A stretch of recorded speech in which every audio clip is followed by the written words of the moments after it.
काही वर्षांपूर्वी मी ही मालिका करायची अशी एक भूमिका एका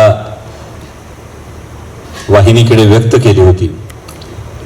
तेव्हा मला असं सांगण्यात आलं होतं की हे दाखवायचं नसतं, याची काही गरज नाही. आणि त्यानंतर कुठेतरी असं एक मन खट्टू झालं होतं की हे कधीच घडणार नाही का, ही गोष्ट कधीच येऊ शकणार नाहीये का.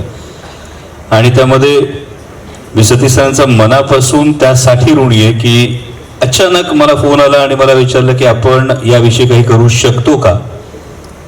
आणि खूपदा हो नाही हो नाही हो नाही हो नाही करत मला स्वतःला एक खरं तर डाऊट होता की मी एवढा वेळ देऊ शकेन का.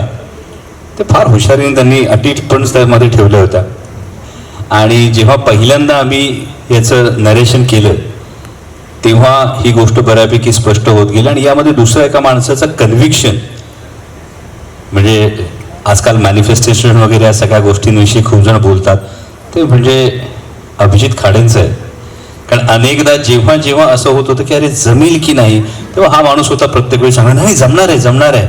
तर कुठपर्यंत आलाय. आणि या दोन माणसांमुळे खरं तर जगदंब क्रिएशन्सला ही संधी मिळते. आणि पुन्हा एकदा इतक्या वर्षांनंतर 2008ला पहिल्यांदा यश म्हणजे काय असतं हे मला कळलं. ते स्टार प्रवाहामुळे कळलं, ते राजा शिवछत्रपती मालिकेमुळे कळलं.